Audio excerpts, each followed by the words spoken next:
On this episode of Newt's World, as many of you know, I spent 3.5 years living in Rome while Callista served as ambassador to the Holy See.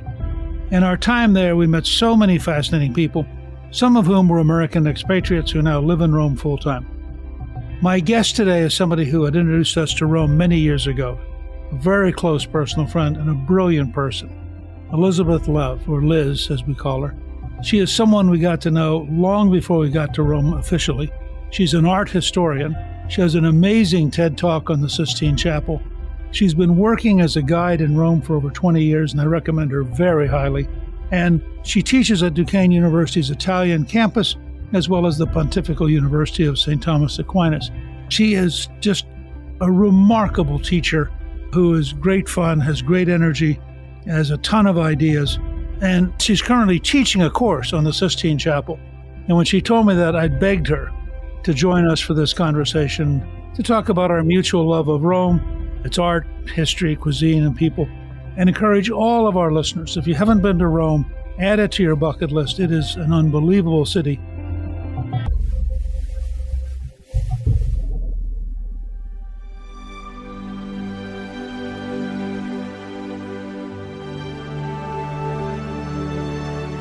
Liz, welcome and thank you for joining me on Newt's World. Thank you so much for having me and for inviting me to talk about my favorite subject. Well, and as I understand it, you were on a tour today. Yes, I was. What is that like? You must have occasional stories about the tours that you lead. I think after 20 years of tours, I think the stories of touring are what we might describe as legion. Today, I was taking around a group of priests. There are very few things as fun as taking around a group of priests because it allows us to talk about the secondary and the tertiary levels of understanding. So instead of having to stop and explain, there was a guy named Jesus. Instead, we can really start playing around with deeper meanings and what things might mean and how we could maybe have different prisms of how to look at the Sistine Chapel. So that was a very lovely experience. But then being the person to take a young person to the Sistine Chapel for the very first time is another. It's an extraordinary honor and privilege because it's that moment, that really rare and special moment of seeing eyes open as they look at this work of art and it speaks to them. So there's so many wonderful things that have happened in my really fun job. It's just a wealth of happy memories. So you got a degree from the University of Chicago, then came to Bologna to do graduate work there. And I gather you fell in love with Italy and couldn't leave. Yes, I fell in love with Italy. It's true. I always loved Europe. I loved France, and then later Italy, I think, sort of swept me off my feet. So I was always very interested in Europe. It just goes back to reading a lot of European-based novels when I was young. But the real seduction for me for Italy was the way that I was taught to study art in the graduate program at the University of Bologna, which was very different from the graduate program at University of Chicago. The University of Chicago had a very formal analysis, which means that everything in how the work presents itself visually is what we talk about. So we're kind of dissecting where the idea for a certain figure, a composition, a use of color comes from. Whereas the School of Bologna was very interested in what wine people would call the terroir of a work of art. So what is the soil that produces it? What are people reading? What are people thinking about? What is happening in the society? And that will produce a work of art that is unique to the place where it's found. And that particular methodology, when eventually I came to Rome and started doing tours and began to think in terms of, okay, what is the soil of the Sistine Chapel? To begin to realize how rich that soil was, it gave me the possibility of seeing the Sistine Chapel in a way that I was never able to see it through the purely formal approach of the University of Chicago. And that eye-opening experience, kind of like a drug, I wanted to be here where this way of thinking about art was something that would not be looked down upon by academia, but was actually considered a very serious strain of academic approach. As I understand it, when you came down to finish your thesis, which was on the Church of San Giovanni and Petronio in Rome, suddenly you realized you had to live in Rome, that you couldn't be you if you weren't in Rome. Explain that. Often I quote that line of Queen Christina of Sweden, "It couldn't live another day if I didn't live it in Rome."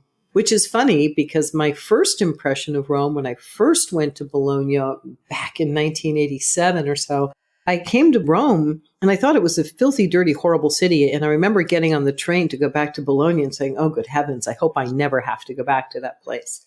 But then after I returned and my thesis topic brought me back to Rome, I came down frequently to use the libraries and the archives. And the amazing feeling of I'd be reading something in the archive, and then I would think, hey, I could just walk down the street and go see it. And this immediacy, that sense of being so much closer to the time and the age and the era and the people who produce these works of art. Again, it was addictive. I wanted to be here where I can read about Bernini and then 2 minutes later I can go see him. I can see Caravaggio's work and Carracci's work, and I can see their teams and their rivalries around the city. You can't substitute it elsewhere. It's something about on-site study really is an advantage.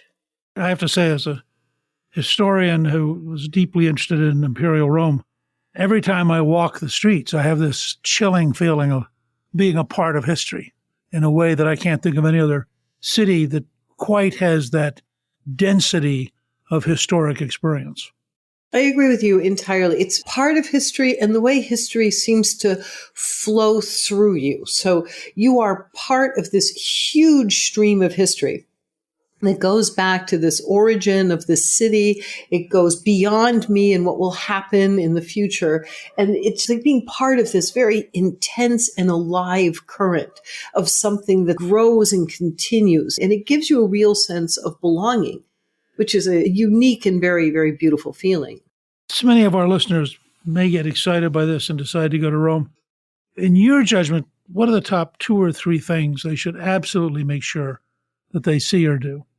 Well, I think if you're coming to Rome for the first time, you really must see the ancient city. You must see the remains of the ancient city.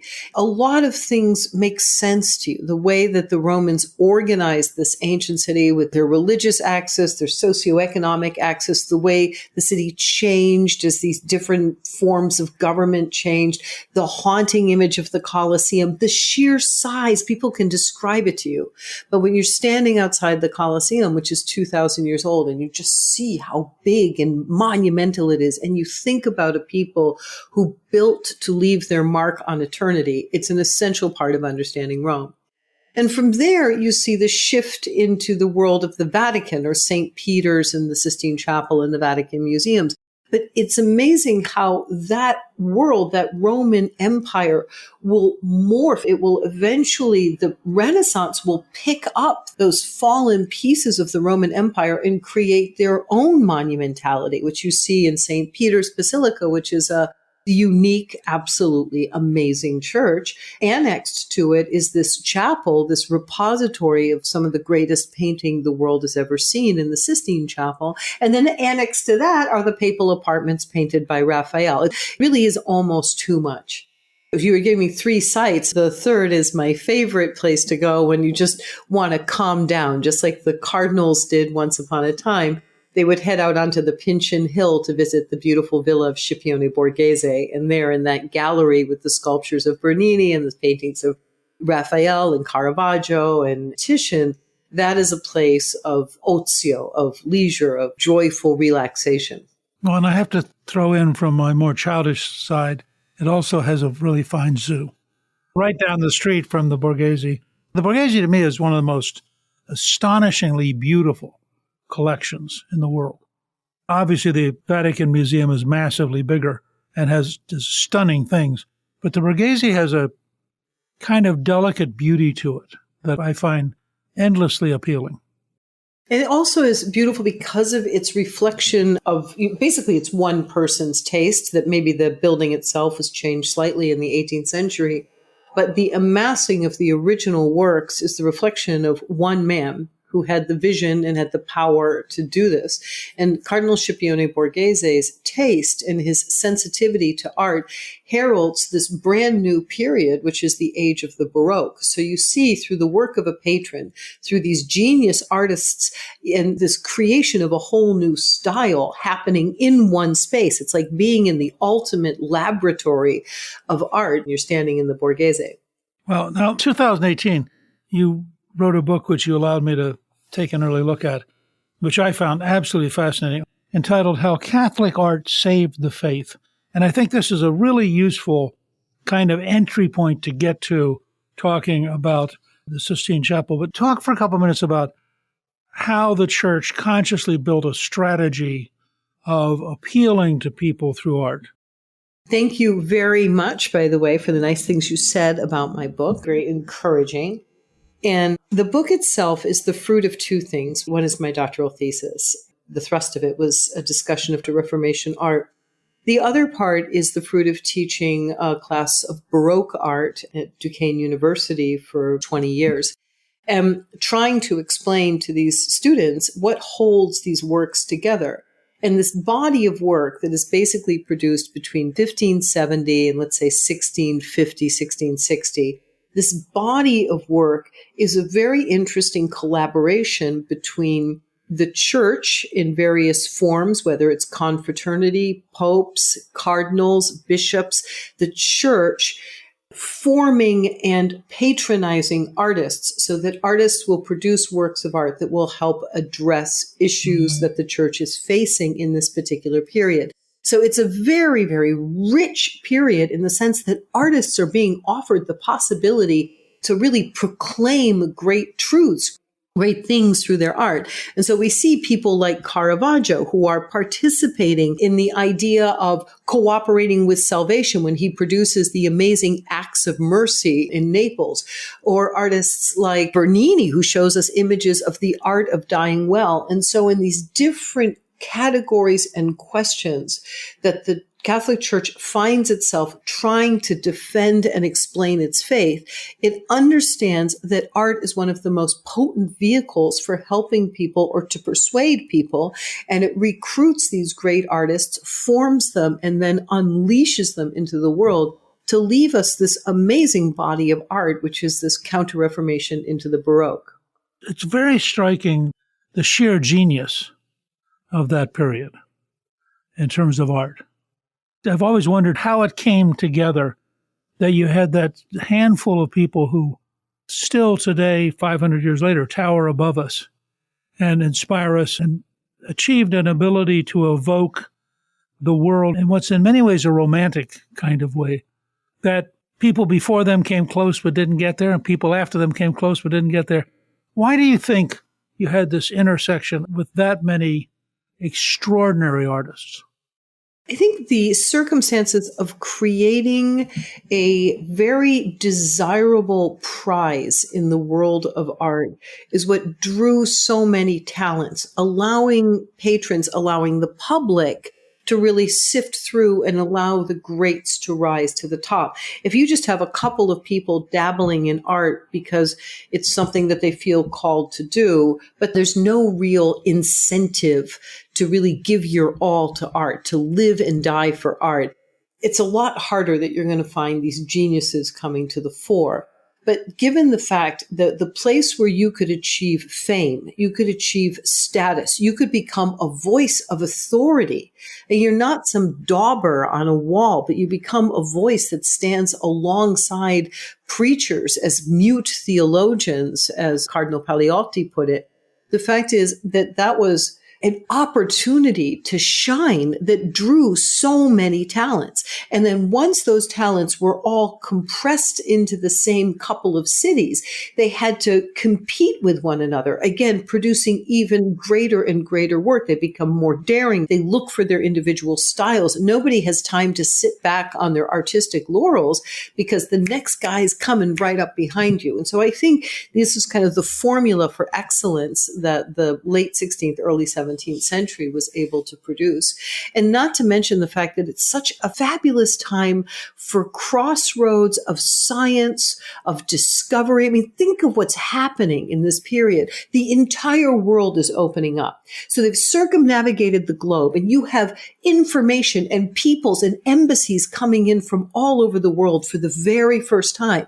A sensitive person like an artist, is feeding off this universality that's happening. You have Galileo pointing a telescope towards the heavens, and the human eye can see things that the human eye was never able to see before. How can that not be exciting and inspiring to an artist, as the artist is offered the possibility to be a kind of telescope to the heavens? I'll show you something you've never seen before. So I think it was a perfect storm that happened in that period.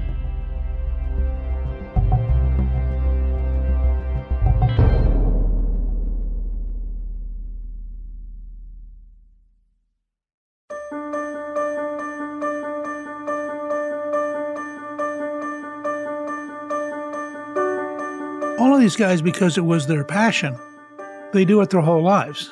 I think Michelangelo's in his early 80s when he's designing the dome for St. Peter's. Yeah, he's working on the dome in his 80s, dies 3 weeks shy of his 90th birthday, working on the dome. He is extraordinarily broad in his interest, although he's a little bit more limited than Da Vinci, who is sort of this autodidact across everything. But between the two of them, their level of invention and ingenuity is blowing things away. I mean, it's extraordinarily different than anything which had gone before. And yet, my sense is, at least in the case of Michelangelo, the discoveries, looking not only up to the sky, but looking back into the past, the discovery of Greek and Roman statues and of various things coming out of the ancient world, had suddenly widened the possibility of thinking about how to perform in a way that would not have been true, say, 200 years earlier. Absolutely. The rediscovery of these ancient works, particularly works like the Apollo Belvedere contained in the Vatican museums, and most famously the Laocoon, the first century sculpture of the Trojan priest that was discovered or identified by Michelangelo and his friend Giuliano Sangallo in 1506. They are, as you might describe, game changers. That takes us back to the period of the Renaissance, where the Renaissance starts to dig back in the past, and they try to find ways of using the beauty of the past in order to enhance their present. So in the case of the age of Michelangelo, he's actually coming at the culmination of this period that in many ways begins with people like Thomas Aquinas, who successfully capture Aristotle for Christendom so that people can use the ideas of Aristotle, even though Aristotle is a pagan philosopher. Then the next thing you know, you see the artists borrowing different motifs. Then you see the popes collecting this kind of ancient art and putting artists in front of it. And then we see the artists building on these ideas and creating whole new compositions using the beauty, the order, the drama, the elegance of the ancient world. So using that sort of formal perfection of the ancient world, but the substance becomes completely Christian. And then Michelangelo lives long enough to see that hit its apex and then start to move into this new age where new things are happening and this period of discovery and this period of new knowledge. So he actually lives long enough. He bridges both great phases of the Renaissance. And in his case, my impression is he really starts out as a sculptor. Oh, absolutely. He was first trained briefly as a painter. His father probably hoping that Michelangelo would just take the normal cursus honorum of artists, meaning that he would be apprenticed to a successful studio. He would become good at his job. The studio head, in this case, Domenico Ghirlandaio, would lean on him, and eventually Michelangelo would take over the studio and he would be a successful businessman. And that was the father's limited aspirations. Michelangelo, who's the only source of Michelangelo's life is Michelangelo. So we always have to take it with a bit of a grain of salt. Clearly had very other ideas about what he was destined to be. And so as soon as he saw an opportunity, he left the painting school probably around age 15, and he began training as a sculptor. And within a few years, by the time he was 23, he had landed a commission to make the Pietà, which is in St. Peter's Basilica.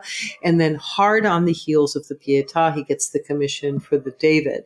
And it's right after David completed in 1504 that he gets called to Rome by Julius II, again to produce a sculptural tomb, because Michelangelo had focused his attention. He was famous as a sculptor. He had produced famous sculptures. So obviously, if Julius II had invited him to Rome to come and paint a ceiling, Michelangelo would have said something along the lines of, "Do you not know what I do? What are you talking about?" So the invitation was actually to produce what was planned to be an extraordinary tomb, a monument that would have been freestanding and would have rivaled the seven wonders of the ancient world. I remember you took Callista and me, and we had this marvelous opportunity to see the Pietà. And the idea that he could have carved that at that age and had it so exquisite, I mean, that could almost be the peak of a normal person's life. And for him, it's the beginning. That's just astonishing. I was just standing in front of the copy of it today in the Vatican museums, and it came to my mind for the millionth time. It's amazing how perfectly thought out that work is for a 23-year-old, and perfectly thought out in the way the body is going to be rendered. So he's so confident of himself that he takes what is fundamentally a Greco-Roman style body. The body of Jesus in this work is clearly styled after a statue of a Greco-Roman god. But then he adds these touches that come from the observation of a lifeless person. So he takes the paradigm of the Greek immortal god, and then he makes the god lifeless with these very poignant images of a slumped shoulder or these muscles that are slumped in the thigh.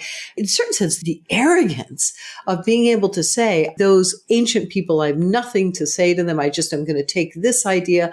I'm going to apply my own idea.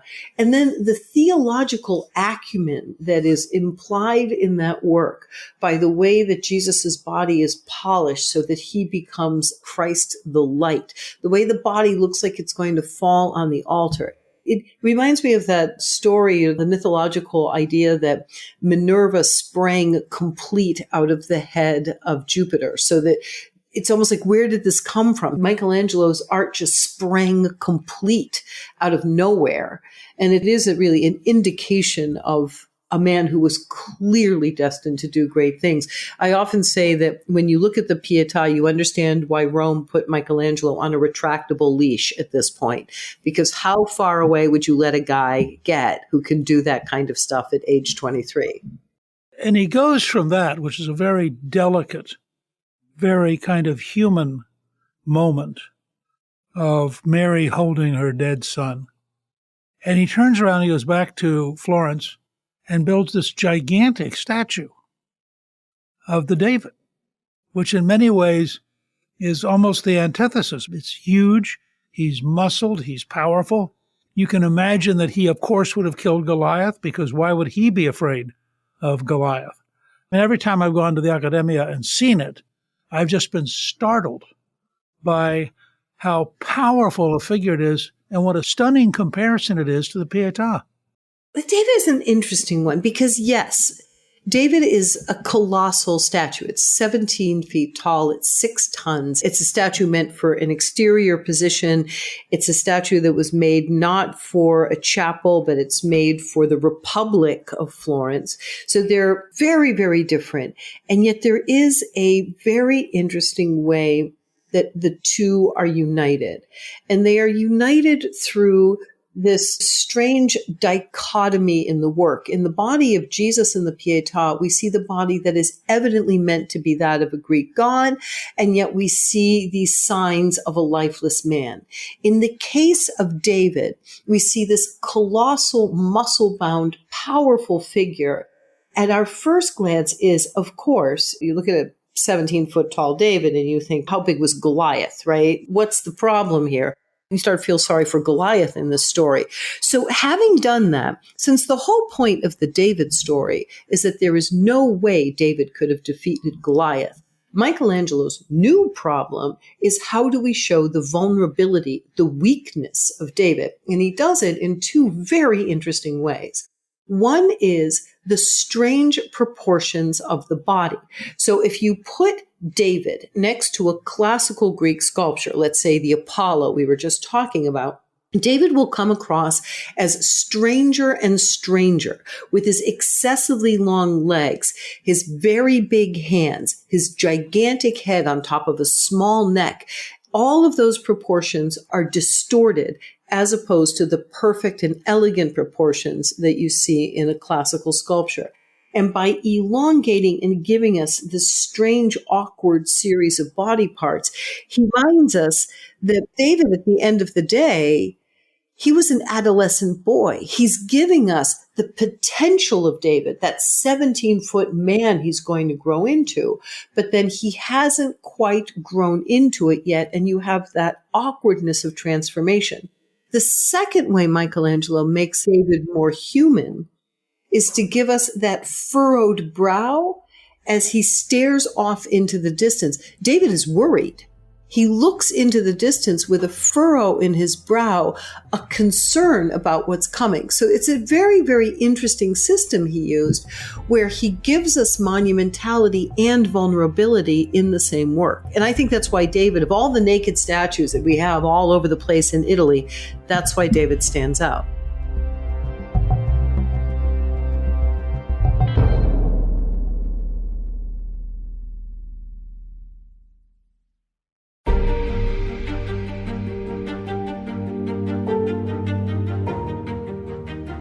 So you have this guy now who has had two extraordinary successes as a sculptor. He ends up in Rome, and Julius II says, oh, by the way, now it's your turn because this is what you're teaching. How does it happen? He says to Michelangelo, build me this tomb. And Michelangelo starts work on the tomb. He finds the Laocoon. Everything is going amazingly well. And then suddenly the money dries up.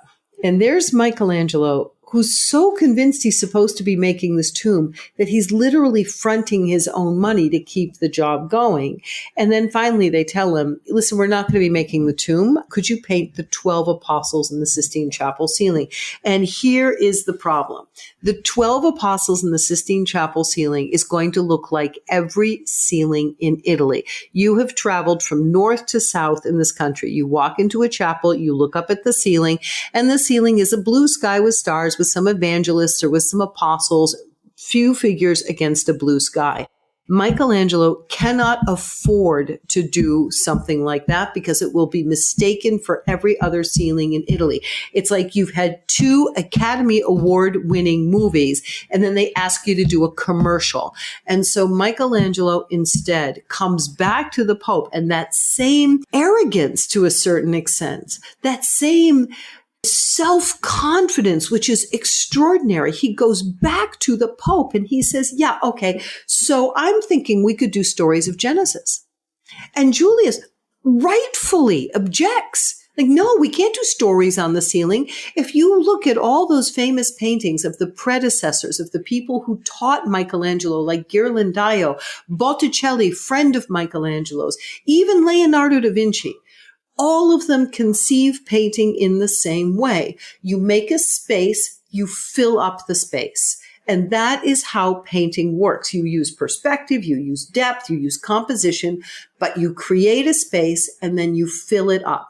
If you take a painting with a filled up space and you put it on the ceiling of the Sistine Chapel, which is 27 feet off the ground, it will look like a Jackson Pollock painting. And Julius doesn't think it can be done. I don't want a bunch of figures on the ceiling and no one understands what's happening. And when Michelangelo shows him the drawings he has planned, when he shows him the idea for the ceiling, Julius realizes he has the one man in the entire world who can paint a scene on a ceiling and make it understandable because he's got a sculptor in front of him and not a painter.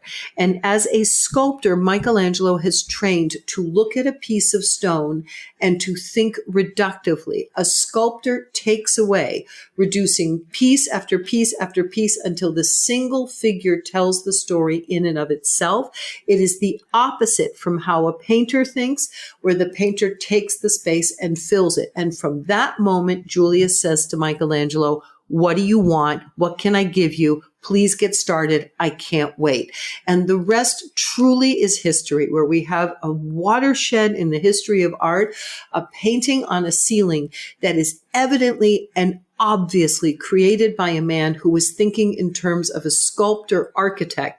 So basically, Michelangelo, that tomb he had wanted to build so badly, he built it anyway. He built it in paint, and he built it on the ceiling of the Sistine Chapel. First of all, when you're in the chapel and you look up, you realize they had to have scaffolding to climb up every single day. And then he lays on his back. The technique they're using is very laborious and very time sensitive. Can you walk through how they were actually, because it's not painting in the sense of oil and putting it on canvas. It's a very, very different and I think harder process. It is a very exacting technique, the fresco painting technique that he used on the ceiling. He had been taught in the studio of Ghirlandaio when he was a boy how to do this technique. And perhaps more importantly than the actual physical mixing and application of color, he learned about running the studio that has to produce the fresco, because fresco is a lime plaster.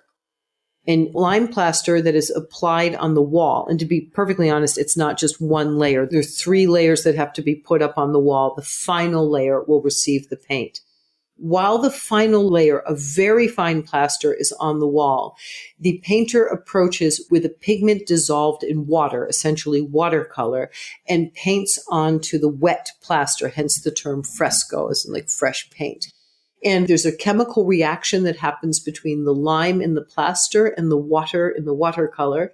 It essentially sweats calcium carbonate and it becomes colored stone. There is a 6-hour window from the application of the plaster to when it will dry, which means for a fresco painter, for Michelangelo in particular, when he got up on that scaffolding, he had to have a very small team. So the idea that he was working alone is flat out. Someone has to be grinding pigment.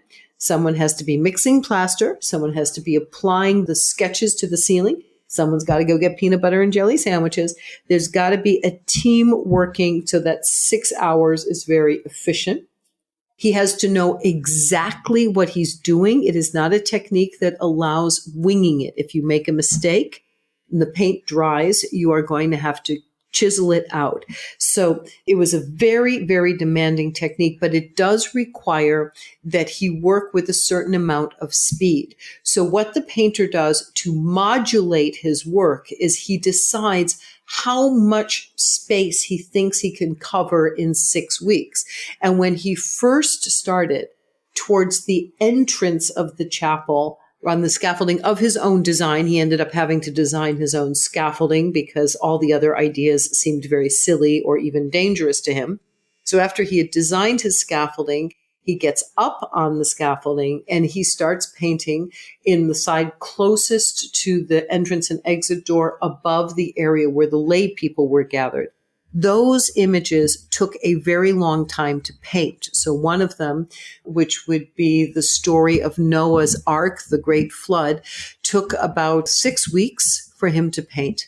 At the end of the 3.5 years, he made it over to the area by the altar. He was working so quickly and so efficiently that the opening scene of the Sistine Chapel, the separation of light and dark, he succeeded in painting in 1 day. He painted actually in different positions. The most famous position we know he painted in was actually standing with his head thrown backwards. And the reason why we know this is because Michelangelo's dislike of this commission was so great that he vented by writing a poem to a friend of his. And the poem complains about what it's like having his head thrown back and his chest pulled upwards. And he feels like a Lombard cat where the cats grow fat. And he talks about this. And then he did a little caricature on the side, an image of himself painting the ceiling. So sometimes he stood, Sometimes he sat, there was a little section on the side walls where he could sit along the side of the fresco.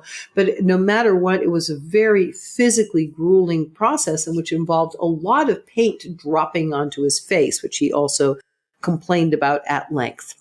How did he envision how big it has to be up there to seem normal when you're 27 feet lower?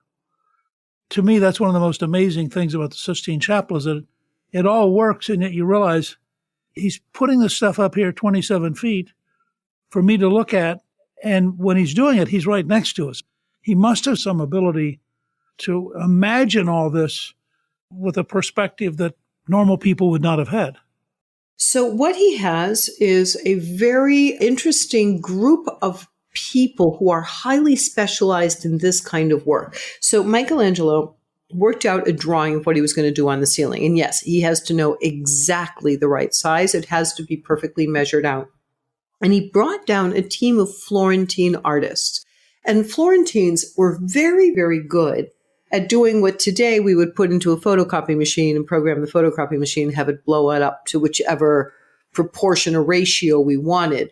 But these Florentines were very good at taking Michelangelo's drawing and breaking them out into actual size drawings so that at the end of the day, when he approached each section of the ceiling, he went up with a working cartoon, which means that he would put it up against the wall. He would either take a sharp instrument and punch out the outlines of the drawing and then put up charcoal dust. So when he pulled the drawing away, there would be a dotted line. Another technique he might use was an incision technique, where he would just cut through the lines and make grooves into the painting itself.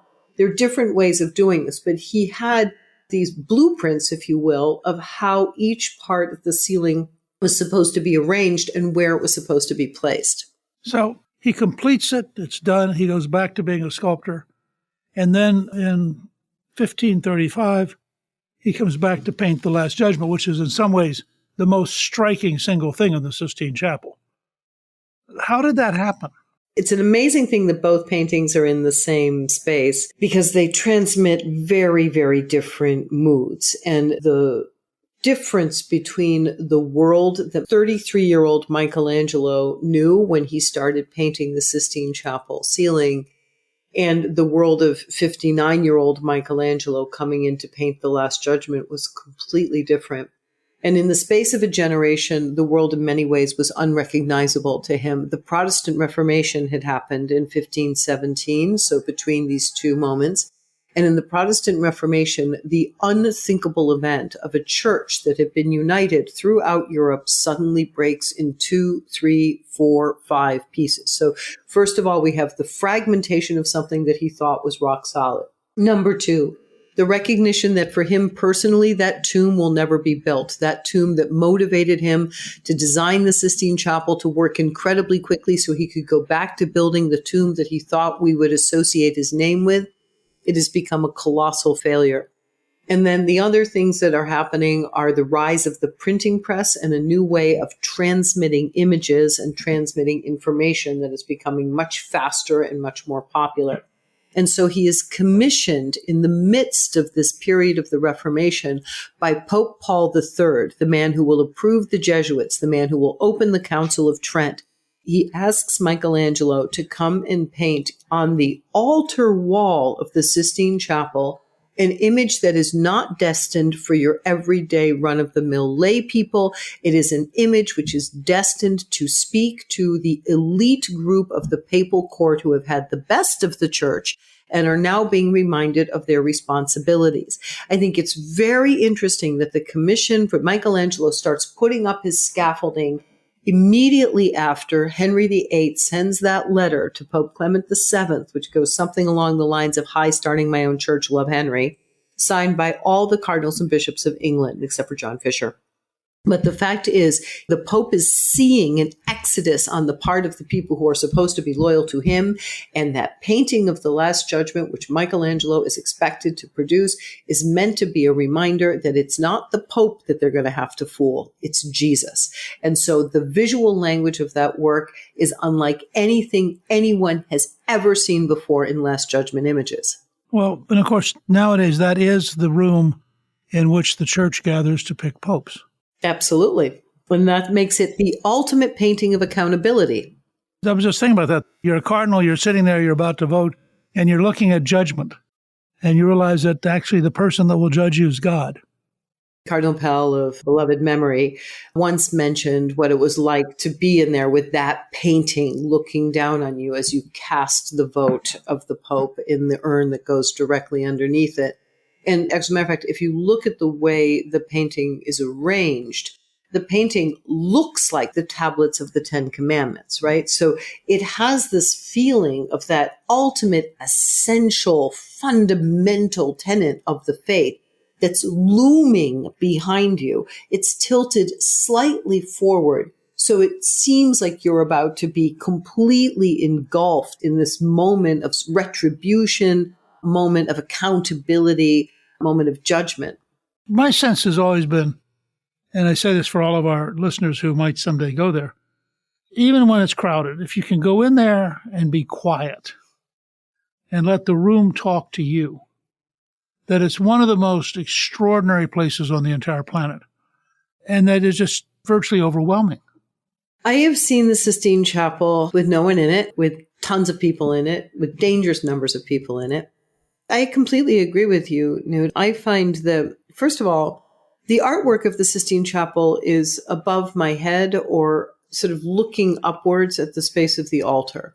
And so I found that I could just make everything else disappear and just get involved with the ceiling. I find it much harder to be in the Raphael rooms when it's crowded. I can't look, I can't understand, I can't think. I'm aware of the crowd. But the Sistine Chapel has always been a place where I felt that there's a way to sort of literally kind of rise above in my mind. And it is, of course, also connected to the placement of the works of art. And so it's true. Yes, I agree with you. Well, and in a sense, if you're a Christian, the Last Judgment may be the most powerful painting ever painted. I mean, it's there and it's overwhelming and it is God. I would think so. I lately, as I take people in there, the thing I say to them now is let it overwhelm you. Don't be afraid to let it overwhelm you, because that's really how you're going to experience it. The painting is intended to be overwhelming. It's disruptive. All the other paintings in the room, the 15th century side paintings, the ceiling painting by Michelangelo, everything is compartmentalized. So every single image within the side walls and the ceiling is contained in some sort of, pseudo architectural space. But the Last Judgment just abruptly fills the wall with this incredible lapis lazuli color. So the order that is all around the rest of the room disappears, and you're just consumed by this mesmerizing lapis blue sky where it looks like the wall has dissolved and something supernatural is happening beyond it. And at the lower part of the painting, there's this incredible rustle of movement of bodies lifting up from the ground, demons looking like they're trying to make a move out to grab somebody from the crowd in the chapel, people being cast into the depths of hell. But as you move up a little bit, you begin to see that the momentum of the painting is actually a momentum upwards. So from the left-hand side, another group of people are drawn upwards. They're being lifted upwards. They're being helped upwards. And then you find yourself gazing at the upper part of the painting at this winner's circle of heaven. And leading into the center is body after body of superheroes. It looks like you're looking at a superhero movie with these immense bodies. John the Baptist, who ate locusts and wild honey, who's flexing like Mr. Universe. You have St. Peter, who's looking like the buffest 70-year-old you're ever going to see. These array of saints leading your eye to the center where you see a Jesus like no one's ever seen before. A powerful Jesus, a Jesus who's not yet fully revealed his full strength and his full glory, looking down towards the damned, raising his hand towards the damned, about to unleash what looks like the terrifying justice of the Lord on a sinful people. But then you look slightly to his left, and there, literally affixed to his side, nestled to him in a way that has never been done before, there is Mary. looking down upon the elect. And they make this beautiful compliment to each other. Christ is the picture of justice, Mary is the picture of mercy.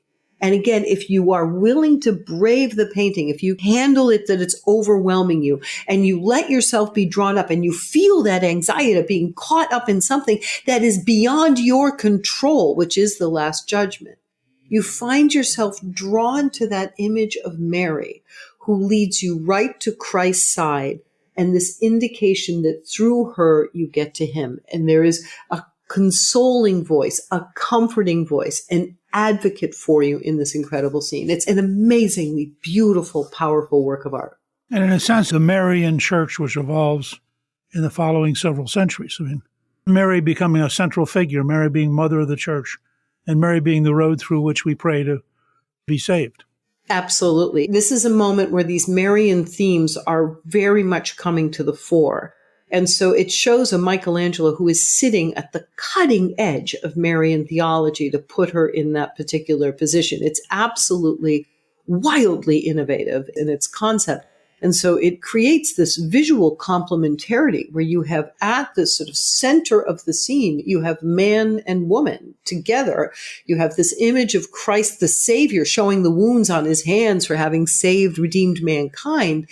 But at the same time, we have that gentle conduit to him. She's right by the wound in his side from whence the church sprang. We have that gentle conduit of Mary to get to the presence of Christ. When somebody has now experienced the Sistine Chapel in the way you have described it brilliantly, and they now need to contemplate what they've just experienced, what restaurant do you recommend they go to contemplate it? What a fabulous ending. I'd go up the hill to Antico Arco on the top of the Janiculum, which is quiet. That's a nice sort of quiet spot to contemplate. And I know that you and Thomas have both become certified sommeliers. So while you're being quiet and contemplating, do you have 2 or 3 favorite wines you recommend? So I think Thomas, he would probably recommend a beautiful red Burgundy, Saint-Denis, something fabulously complex with a rich bouquet in order to sort of imbibe all the richness of the Sistine Chapel.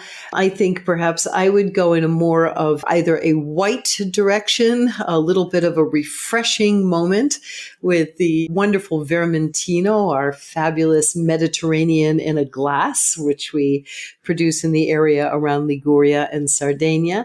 But actually visiting the Sistine Chapel, visiting the ceiling, the Last Judgment, one of the most beautiful places in the world, I would never say that Champagne is out of order, because everything about that space makes us want to celebrate life, beauty, and art. Well, and on that note, I do want to point out to people that not only are you brilliant and fun, but that you recently published The Silent Night, A History of St. Joseph as Depicted in Art, and that all of your books can be found on Amazon. And we're going to have, of course, on our show page, all of that information. Plus, we're going to list your website at www.elizabeth-lev.com so people can be in touch with you, and potentially, if they're coming to Rome, I think they now know from this that you are a brilliant guide and that they will not just learn a great deal, they'll have a heck of a lot of fun. Thank you so much. Thank you to my guest, Liz Lev. You can learn more about her tours of Rome and books on our show page at newtsworld.com. Newt's World is produced by Gingrich 360 and iHeartMedia. Our executive producer is Garnsey Sloan. Our producer is Rebecca Howell, and our researcher is Rachel Peterson. The artwork for the show was created by Steve Pendley. Special thanks to the team at Gingrich 360. If you've been enjoying Newt's World, I hope you'll go to Apple Podcasts and both rate us with 5 stars and give us a review so others can learn what it's all about. Right now, listeners of Newt's World can sign up for my 3 free weekly columns at gingrich360.com/newsletter. I'm Newt Gingrich. This is Newt's World.